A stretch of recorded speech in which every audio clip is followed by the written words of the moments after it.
Have you ever noticed that the kindest people often end up the most broken? Think about it for a moment. You've seen it. The coworker who always says yes, who covers for everyone, who stays late every night, and yet they are the ones who get overlooked, ignored, and quietly replaced. The friend who never asks for anything, who always gives, who always listens, but when they finally need help, nobody shows up. The partner who forgives endlessly, who sacrifices everything for love and still gets betrayed.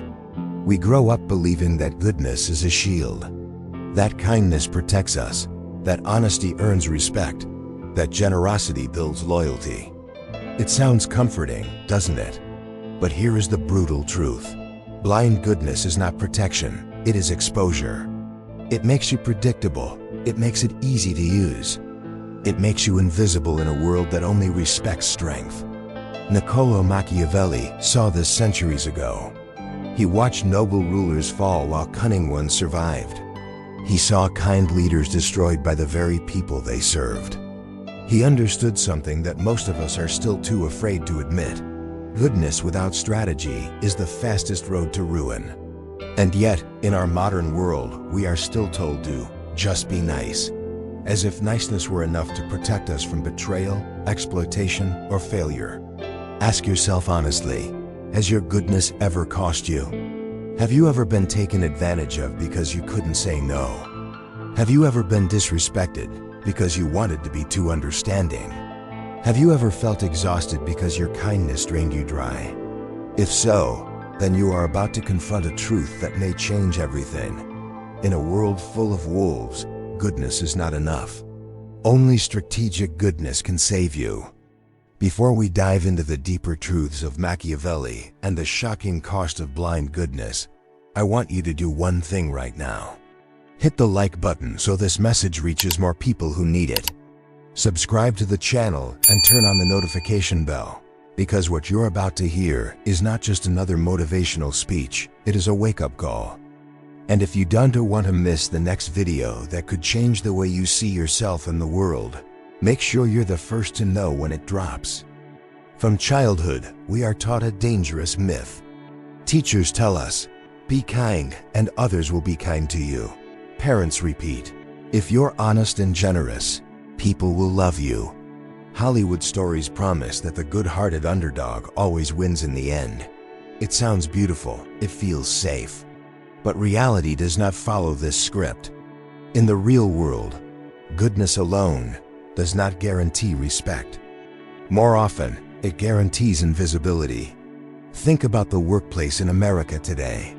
We glorify the idea of being a team player, the one who stays late, who volunteers for extra work, who never complains. But what happens? That person becomes the default problem solver, not the leader. They are remembered for their availability, not their vision. When promotion time comes, they are passed over for someone who knows how to protect their time, to say no, to appear strong. Niceness becomes servitude, not strength. Carl Jung warned us about this illusion long before the age of corporate burnout. He spoke about the persona, the mask we wear to be accepted by society. Many people confuse their persona with their true self. They act good not because it's authentic, but because they are terrified of rejection. They equate goodness with belonging and belonging with safety, but the safety is a lie. The more you invest in the mask of niceness, the further you drift from your real self, and the more fragile you become when the mask cracks. And here's the cruel paradox. The more consistently good you are, the less your goodness is valued. Psychologists call it hedonic adaptation. People adjust quickly to positive treatment. What was once generous becomes expected. What was once special becomes normal. And when you finally set a boundary or dare to say no, you are not seen as human, you are seen as selfish. The very goodness that once earned praise becomes the reason for your downfall. This is the illusion of goodness. We believe kindness guarantees reciprocity. We believe generosity creates loyalty. We believe honesty earns trust. But Machiavelli knew what most of us refuse to see. Appearances matter more than intentions. And strategy matters more than sincerity. So let me ask you, when you look at your own life, do people respect your goodness, or do they simply use it? Do they see your kindness as a strength, or as an invitation to take more? Until you face this question, you will remain trapped in the illusion. And that's where the shocking cost of goodness begins. The illusion of goodness is seductive. It tells you that if you keep giving, if you keep smiling, if you keep forgiving, eventually the world will reward you. But here's the reality. Blind goodness doesn't elevate you, it exposes you. It doesn't protect you, it weakens you. Machiavelli, perhaps more than any other thinker, understood the dark economics of human nature. He saw how leaders who ruled with kindness alone were devoured by those willing to be cunning, strategic, and sometimes ruthless. Let's break down the hidden costs of blind goodness, starting with its most dangerous form. Goodness as weakness. Goodness as weakness. Imagine the kindest person you know. Always available, always helpful, always saying yes. Now ask yourself, are they respected? Or are they the person everyone calls only when they need something? This is the trap. In your effort to be good, you become predictable. And predictability in a world of wolves is a death sentence. Nietzsche once said, "The weak are always exploited. When you cannot say no, when you never show teeth, people assume you don't have any. You stop being seen as a leader, as an equal, as a force. Instead, you become the emotional doormat, the office workhorse, the friend who pays but is never paid back." Goodness in this form does not inspire loyalty, it invites exploitation. The generosity trap. Generosity feels noble. You give, you help, you sacrifice. At first, people clap for you, they thank you. They tell you how amazing you are, but slowly, something shifts. The applause fades and expectation takes its place. Your generosity becomes their entitlement. Stop giving for one moment, and suddenly you're selfish, you're unfair. This is not malice, it's psychology. Humans adapt. Psychologists call it hedonic adaptation. What once thrilled us quickly becomes normal. A gift received once is a treasure. A gift received 10 times is a routine. And when that gift stops, gratitude vanishes. Parents know this too well. Buy your child their first smartphone, and they glow with joy. By the third upgrade, it's no longer gratitude, it's expectation. Say no once, and suddenly you're the villain. Machiavelli captured this truth centuries ago. Benefits ought to be conferred gradually, and in that way they will taste better. He understood that scarcity creates value, while abundance destroys it. Blind generosity, no matter how well-intentioned, eventually breeds resentment instead of respect. The illusion of gratitude.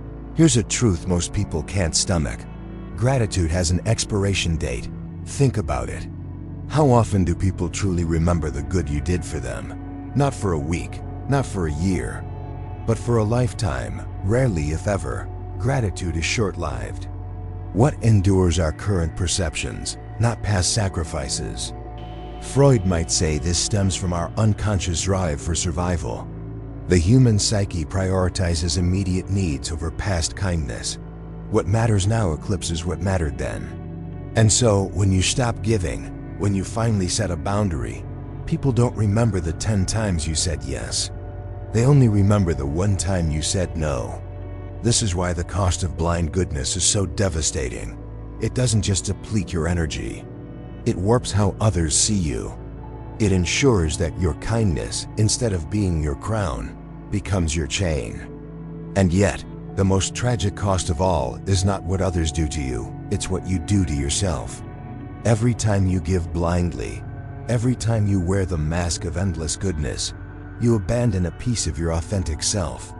You betray your own needs, your own power, your own voice. Jung called this self-abandonment the greatest tragedy of the persona, the mask swallowing the soul. So let me ask you again, is your goodness truly protecting you? Or is it silently destroying you? Because Machiavelli's hidden truth is this: goodness without boundaries is not virtue. It is a vulnerability. The mask of virtue society does not reward sincerity, it rewards appearances. Machiavelli saw this with piercing clarity. He wrote, "Everyone sees what you appear to be.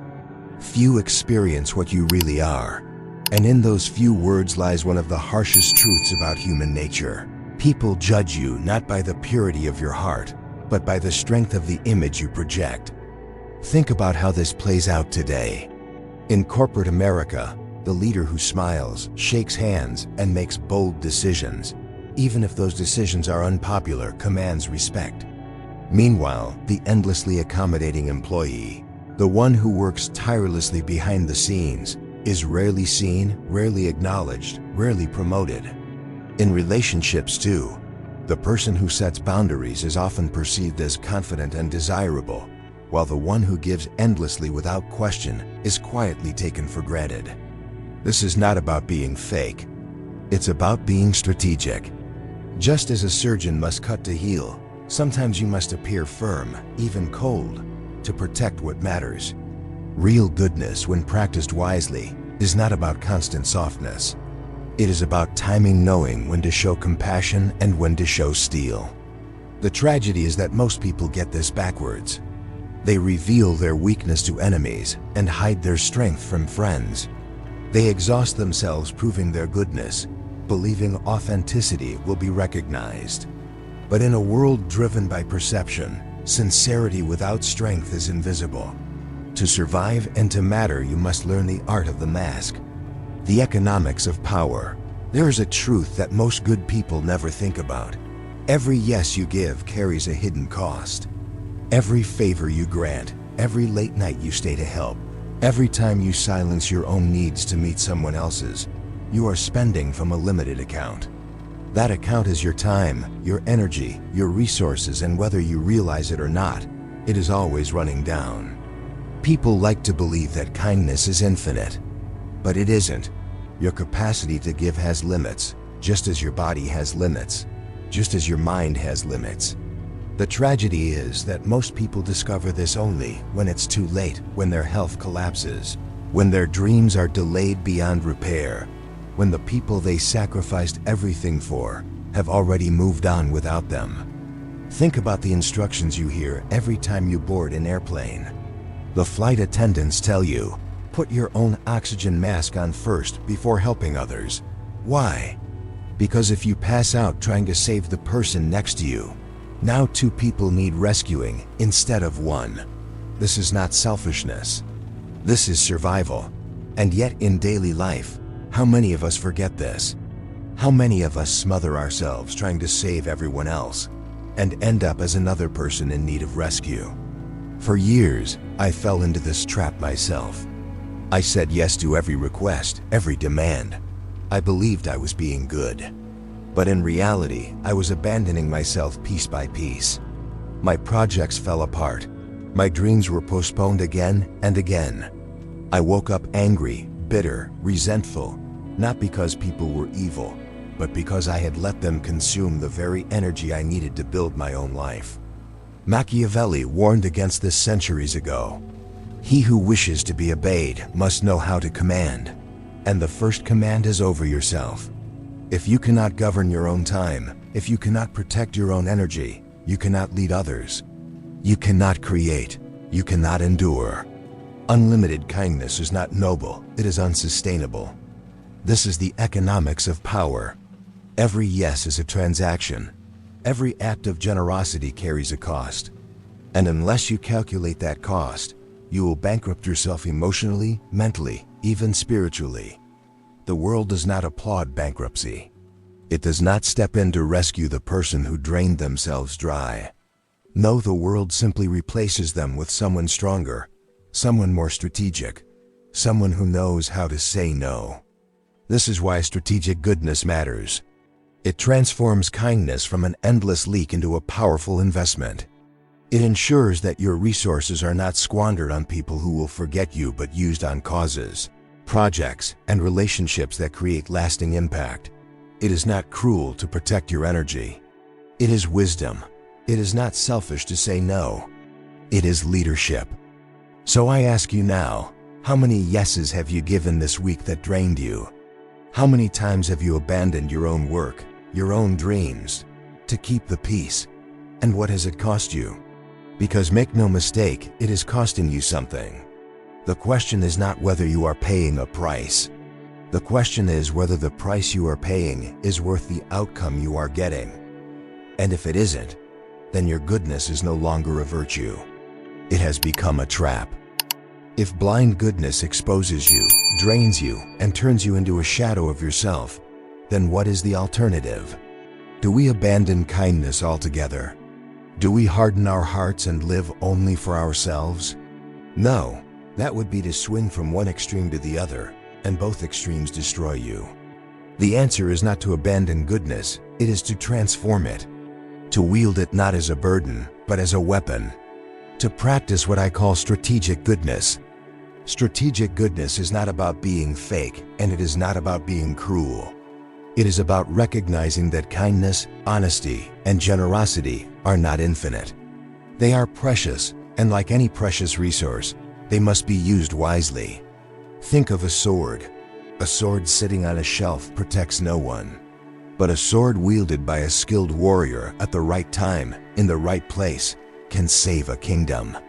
Your goodness is no different. Principle 1. Scarcity creates value. Machiavelli warned that benefits ought to be conferred gradually. Why? Because what is given too freely becomes invisible. If you say yes to everyone, your yes means nothing. But when you reserve it, when you use it selectively, suddenly it has weight. It is remembered. It is respected. The most respected leaders in history understood this. Martin Luther King Jr. was not nice to injustice. He was relentless. Mother Teresa did not try to help everyone. She focused her entire life on the poorest of the poor. Their goodness was not blind. It was strategic, concentrated, and therefore powerful. Ask yourself, do people value your help, or do they take it for granted? If the answer is the latter, then your kindness has lost its scarcity. To regain respect, you must reclaim the power of your no. Principle 2. Boundaries are strength, not cruelty. Carl Jung spoke often about individuation, the process of becoming whole. And part of that process is learning to separate what is truly yours from what belongs to others. Boundaries are not walls, they are definitions. They say, this is me. This is my energy. This is my life. Without them, you are not whole. You are scattered, fragmented, consumed by everyone else's needs. Strategic goodness means saying no when something does not align with your values, when it drains you beyond recovery, when it is asked not in gratitude, but in entitlement. And here's the paradox. The people who complain about your boundaries are often the very people who benefited most from your lack of them. Their anger is not proof that you are wrong. It is proof that you are finally protecting what is yours. Principle 3. Outcomes over intentions. Most people measure their goodness by their motives. I meant well. I had good intentions, but the world does not live inside your heart. It lives with the consequences of your actions. Machiavelli's most controversial line was, "The end justifies the means." Misunderstood, it sounds sinister. But in truth, it is a brutal reminder. Good intentions without good results are worthless. The parent who refuses to discipline their child because they love them too much may believe they are being good, but the result is a child unprepared for the real world. The manager who avoids tough conversations because they want to be liked may feel kind, but the result is a weak, failing team. Real goodness is measured by the strength of its outcomes, not the softness of its intentions.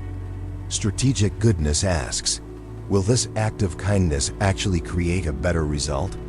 Or will it simply make me feel virtuous while allowing dysfunction to continue? If it is the latter, then your goodness is not goodness at all, it is avoidance dressed in virtue. Principle 4. Protect before you provide. You cannot pour from an empty cup. You cannot save others while you are drowning. Machiavelli wrote, "He who wishes to be obeyed must know how to command." And the first command is over your own life. Protect yourself so you can protect others. Build yourself so you can build others. Get strong so you can lift the weak. This principle is radical because it means sometimes disappointing people. It means choosing your dream over their request. It means prioritizing your health, your mind, and your family over the endless demands of acquaintances, colleagues, and strangers. But this is not selfishness. This is stewardship. If you burn out, you cannot serve anyone. If you collapse, your goodness dies with you. Strategic goodness demands sustainability. Principle 5, the image and the core. Machiavelli was ruthless in his honesty about perception. Everyone sees what you appear to be. Few experience what you really are. That doesn't mean you should live a lie. It means you must master the balance between image and essence. Project strength even when you choose mercy. Show confidence even when you set boundaries. Let the world see you as capable, decisive, untouchable, even as you continue to practice compassion privately and authentically. Strategic goodness is not about deceiving others. It is about making sure your true kindness is never mistaken for weakness. Living strategic goodness in modern America. Look around you. In corporate boardrooms, the leaders who endure are not the nice guys who never say no. They are the ones who can smile at a press conference and then make the hard decisions behind closed doors. In relationships, the partners who are most respected are not those who sacrifice endlessly, but those who give deeply and selectively, with boundaries intact. In personal life, those who create legacies are not those who exhaust themselves trying to please everyone, but those who focus on the few battles that matter most. Strategic goodness is about shifting from reaction to intention, from endless giving to focused impact. It is about knowing that every act of kindness is an investment, and like any investment, it must yield returns or it is wasted. So here is the choice. Will you keep being blindly good until it destroys you? Or will you master your goodness and turn it into power? Will you keep seeking applause, or will you create outcomes? Will you cling to the illusion of niceness, or will you rise into the strength of true virtue? The path of strategic goodness is not easy. It will cost you approval. It will upset those who once fed on your endless yes. But it will give you something greater: respect, sustainability, and the chance to build a life and a legacy that actually matters. So here we are, at the end of a long and perhaps uncomfortable journey. We've torn apart the myth that goodness always protects you. We've seen how blind kindness exposes you, how generosity without boundaries enslaves you, how gratitude fades, how appearances dominate reality, and how endless giving bankrupts your energy. We've walked through the illusions and the traps, and we've discovered the alternative: strategic goodness. Now the question is no longer whether goodness has a cost. You know it does. The question is whether you will continue to pay that cost blindly, or whether you will transform your goodness into strength. Let me speak to you directly. Maybe as you listened, you recognized yourself in these words. Maybe you saw your own reflection in the overworked employee, in the friend who never says no, in the partner who gives and gives until nothing is left. Maybe you realize that your entire life has been shaped by the belief that being good is enough. That if you just keep smiling, just keep giving, just keep forgiving, eventually life will reward you. But life is not a fairy tale. Life is not a children's story. Life is a battlefield of perception, strategy, and power. And Machiavelli's Hidden Truth remains as brutal and necessary today as it was in Renaissance Italy. Goodness without strength is not virtue. It is a vulnerability. This doesn't mean abandoning your heart. It means strengthening it. It doesn't mean silencing your compassion. It means giving your compassion teeth. It doesn't mean becoming cruel. It means becoming unbreakable. Because only when you are strong can your goodness actually matter. Only when you are respected can your kindness have weight. Only when you endure can your love leave a legacy. Carl Jung taught us that individuation, the journey to becoming whole, requires facing the shadow within us. And part of that shadow is the people pleaser, the mask wearer, the one who says yes out of fear of rejection. To individuate, to become whole, we must tear off that mask. We must stop living for approval and start living for truth. Nietzsche, too, reminded us that life is for the strong, not the ruthless, but the strong in spirit, those who dare to create meaning rather than hide behind illusions. And Freud, cynical as he was, warned us of the unconscious drives that keep us chained to old patterns, the compulsion to repeat, the desperate hunger for acceptance. To break free is to wake up. So let me ask you, not as a philosopher, but as a fellow traveler in this struggle, how much longer will you live enslaved to blind goodness?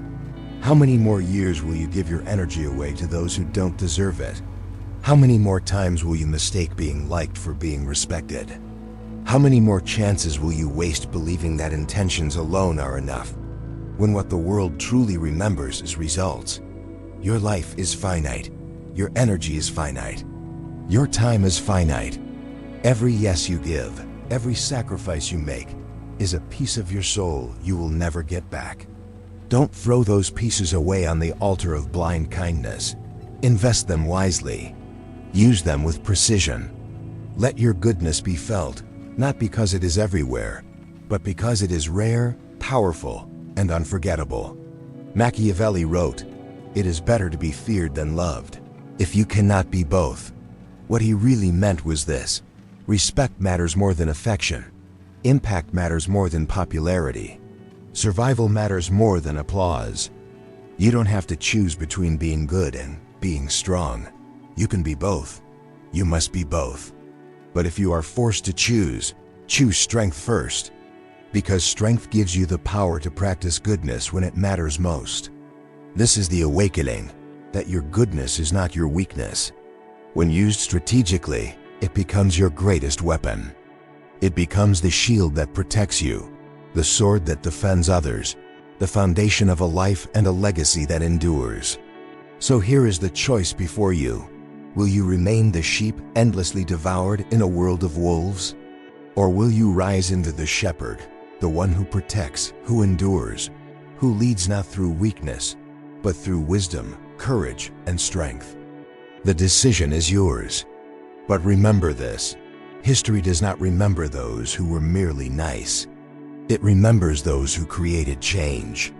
It remembers those whose goodness survived long enough to shape the world. If this message opened your eyes, don't let it stop here. Take action. Protect your energy. Reclaim your no. Choose strategic goodness. And if you want to keep walking this path with me, hit that subscribe button, turn on the notification bell, and share this video with someone who needs to hear the truth. Because the world doesn't need more blind kindness. It needs more courageous, strategic goodness. Your legacy begins with the choices you make today. So will you let your goodness destroy you, or will you master it and turn it into power? The choice is yours.